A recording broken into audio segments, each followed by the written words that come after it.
Shalom, shalom. Un nouveau jour, une nouvelle vidéo pour édifier le corps de Christ. Alors, je viens saluer le peuple de Dieu et bénir aussi le peuple de Dieu parce que la fin d'année est là. Nous nous sommes retrouvés sains et saufs et je pense qu'on doit se réjouir chaque jour, comme la Bible le dit. Ne pas seulement attendre un jour pour le faire, mais le faire tous les jours de notre vie. Amen. Alors, j'avais parlé la dernière fois de l'histoire de Noël qui n'était pas biblique. Et comme j'avais parlé de ça, il y avait les détails, vraiment le détail fondamental que je devais donner par rapport à la vision que j'avais eue sur le problème de Noël. Alors, Noël n'est pas biblique. Oui, le Seigneur l'a dit. Il a indiqué qu'il n'était pas dedans. Et quand nous voyons aussi ce qui se passe dans le monde, on peut vraiment se rendre compte que c'est vrai ce qu'il a dit. Parce qu'il y a les sapins, il y a des multiples choses qui se vendent, les gens bougent, les gens sont en train de se rassembler, pas pour adorer Dieu, mais plus pour remplir le ventre, pour la débauche. Et puis, c'est pour ça que Dieu, vraiment, il a tenu à éclairer ses enfants et les avertir que ce n'était pas pour sa gloire. Alors, je viens ici expliquer la vision que j'avais eue parce que, comme justement c'était Noël, il fallait juste que je lance le message. Mais aujourd'hui, je vais encore approfondir pour mieux vous dire pourquoi je me suis levée pour vraiment dénoncer Noël. Alors, j'ai dénoncé pourquoi? Parce que ce soir-là, le Seigneur m'avait montré une vision qui était très très désagréable. Je ne souhaite à personne d'être comme ça ou de mourir de cette façon. Mais il en était ainsi pour ceux qui se détournent de la parole, qui sont peut-être à l'église ou qui sont dans leur maison et qui lisent la parole, mais ne prennent pas le temps avec le Seigneur de comprendre le sens de la parole. Alors, j'exhorte ici le chrétien à toujours rester dans la présence de Dieu et lire la parole. Et si jamais il ne comprend pas, il y a toujours le Saint-Esprit qui peut vous aider à mieux comprendre la parole. Alors, la vision, c'était quoi? La vision, c'était que par rapport à cette fête de Noël, il y avait un agneau et l'agneau était au bord d'une falaise. Et cet agneau étant au bord d'une falaise, il y avait peut-être quand même un petit sentier et l'agneau avançait tout gentiment. Et tout à coup, dans la vision, j'ai vu une souris sortie de nulle part venir frapper l'agneau sur le côté droit. Et quand cette souris a frappé l'agneau pour la première fois, l'agneau a été secoué, mais continuait néanmoins à marcher. Et cette souris, quand elle frappe comme ça, elle retourne dans son trou à tendre. Et encore une fois de plus, elle ressort pour la deuxième fois et frappe encore la souris, toujours sur le même côté. Et quand elle frappe comme ça la souris sur le même côté, l'agneau sur le même côté, et l'agneau commence à s'affaiblir et rien ne va. Mais néanmoins, l'agneau ne tombe pas. L'agneau continue toujours à marcher sur ce sentier-là, au bord de la falaise.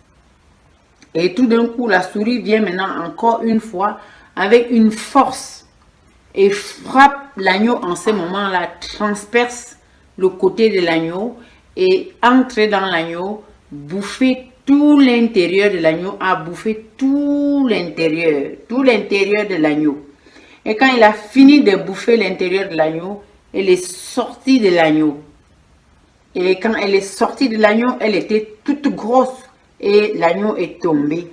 Et l'agneau a rendu l'âme. Et moi, étant dans la vision, j'étais stupéfaite. Je disais, mais c'est quoi cette histoire? C'est quoi cette histoire? Et j'étais dépassée. Étant dépassée, j'ai sursauté. Et quand je sursaute dans le lit, je me suis dit, mais c'est pas possible, Seigneur. Qu'est-ce qui se passe? Qu'est-ce qui se passe? Pourquoi cet agneau a été bouffé par cette souris? C'est là où le Seigneur m'a dit, va dire à mon peuple que je ne suis pas dans cette histoire de Noël, je ne suis pas né. La date qu'on a donnée au monde pour dire que c'est la date de ma naissance, je ne suis pas né ce jour-là. Et vous qui fêtez Noël, il y a des choses parce que le peuple de Dieu ne prend pas le temps d'écouter le Seigneur dans des situations, dans les fêtes mondaines. On fête parce qu'on a vu tout le monde fêter et on le fête aussi. Le Seigneur me dit, si je suis le maître, comme vous le dites, comme Marie-Madeleine avait dit dans la Bible que Rabouni, quand elle a découvert que le maître n'était pas dans le tombeau, que Jésus n'était pas dans le tombeau et qu'il était, elle ne savait pas où était Jésus. Mais quand elle se retournait au bord du tombeau, elle a vu qu'il y avait un homme vêtu de blanc. Et puis, comme cet homme était Jésus, s'est mise à lui parler, elle a compris que c'était son maître et puis elle a dit en hébreu Rabouni. Donc si Rabouni c'est ton maître, tu es censé l'écouter en tout temps et en tout lieu face à tout ce que tu fais. Noël n'est pas biblique. Dieu a accompli son œuvre. Il a tout dit dans sa parole. Il a tout écrit. Il a laissé un testament. Alors la plupart du temps, le chrétien ne prend pas le temps de lire le testament, qui est une lampe à nos pieds pour pouvoir avancer efficacement dans la vie chrétienne, mais est distrait par des fêtes. Cette fête n'est vraiment pas nécessaire. Je ne pense pas qu'elle soit nécessaire. Détournons-nous de ce qui n'est pas biblique. Apprenons à vivre dans la parole de Dieu. Lisons la parole. Cherchons à la comprendre. Parce que comprendre la parole, tu es affranchi seulement quand tu as compris. Oh Seigneur, je voulais te dire merci. Parce que l'éclairage que tu nous donnes chaque jour nous permet d'être encore plus que vainqueurs dans des situations. Nous sommes de passage sur la terre. Mais ce passage peut mettre 90 ans. Ce passage peut mettre 70 ans. Mais le chrétien doit s'assurer. Toi qui m'écoutes, tu dois t'assurer que tu dois bien la traverser. Avec le testament que Dieu t'a donné, tu dois t'assurer que ce testament est mis en valeur. Le matin, le soir, à midi, elle doit être ta lumière. Alors, je vais encore lire ce passage de Luc. Luc 14, versets 28 à 30. Pour pouvoir renforcer cette vision que j'avais eue et que je vous ai déjà annoncée avant Noël. Amen. Alors, Luc 14, versets 28 à 30, que je vais lire. En effet, si l'un de vous veut construire une tour, il s'assit d'abord pour calculer la dépense et voir s'il a de quoi la terminer. Le 29. Autrement, si après avoir posé les fondations, il ne peut pas la terminer, tous ceux qui le verront se moqueront à ce... Pardon, je relis. Autrement, si après avoir posé les fondations, il ne peut pas terminer, tous ceux qui le verront se mettront à se moquer de lui. Amen. On voit aussi ici au verset 28 qui dit, si tu veux construire une maison, tu vas quand même prendre le temps de t'asseoir, calculer, voir si l'argent que tu as pour construire la maison est largement suffisant pour la commencer et la terminer. Autrement, au 28, ça explique que autrement, si tu ne la construis pas, si tu commences le travail et que tu ne termines pas le travail, c'est-à-dire tu vas avoir la honte quelque part que tu as commencé quelque chose et tu n'as pas fini. Et ce serait les dépenses inutiles parce que si tu fais une maison sans finir, ça va rester dans la ruine. Et quand il y a la ruine, tout se termine mal. Donc vraiment, assure-toi le matin avant de sortir de ta maison que tu te nourris avec la parole de Dieu. Assure-toi que avant que tu ne quittes la maison le matin, que tu as reçu ta nourriture spirituelle qui va être une lampe pour toi dans la journée pour pouvoir avancer efficacement. Parce que si tu te lèves le matin, tu ne te nourris pas spirituellement, dans la journée tu seras faible. Et dans ta faiblesse, n'importe quoi peut t'arriver. Un petit vent léger peut passer et puis t'emporter. Ou bien tu te lèves le matin, tu ne demandes pas la direction à Dieu, tu prends une autre direction et quand tu arrives dans cette direction-là, tu es surprise. La Bible est un grand testament laissé par notre Père pour pouvoir nous éclairer en toutes circonstances. Et le chrétien a besoin d'expérimenter tous les versets bibliques dans sa vie. Tu en as besoin. Moi, j'ai besoin. Toi qui m'écoutes, tu en as besoin. Ne néglige plus la parole de Dieu. Ce n'est pas ton travail qui est plus important, non. C'est d'abord la parole de Dieu qui est très, très importante. Assure-toi que tu te nourris spirituellement pour pouvoir avancer le matin. Rassure-toi avant d'aller dormir que tu as reçu ta nourriture spirituelle avant d'aller au lit. Rassure-toi que ta maison, que ton esprit est nourri par la parole. Il faut te rassurer.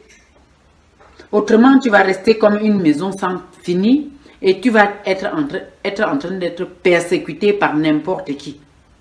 Alors que tu as une parole qui est puissante, qui est esprit et vie.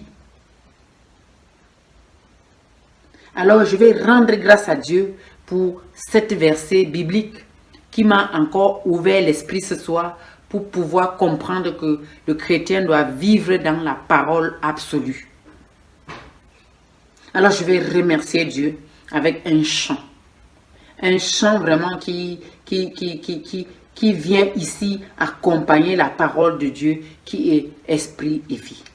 Amen. Seigneur Dieu, tu es merveilleux. Seigneur Dieu, tu es merveilleux. Seigneur Dieu, tu es merveilleux. Tu es merveilleux. Tu es merveilleux. Seigneur Dieu, Seigneur Dieu, tu es magnifique. Seigneur Dieu, Seigneur Dieu, tu es magnifique.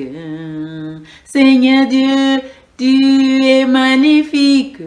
Tu es merveilleux, tu es merveilleux, tu es le roi des églises. Tu es le roi de mon âme. Tu es le roi de mon esprit. Tu es roi. Tu es roi. Rabouni, Rabouni, veut dire le maître. Rabouni veut dire le maître. Rabouni veut dire le maître. Le maître, le maître, le maître, le maître, c'est Jésus. Alors, il est merveilleux. Rabouni, c'est notre maître. Rabouni, c'est notre maître de tous les temps, en tout temps et en tout lieu. Rabouni, c'est le maître. Soyez révélés, rêvez et recevez les explications. Car Daniel était un type de chrétien qui rêvait et qui pouvait avoir des réponses et qui pouvait interpréter. Soyez des Daniel, au nom puissant de Jésus. Amen, amen, amen et bonne soirée.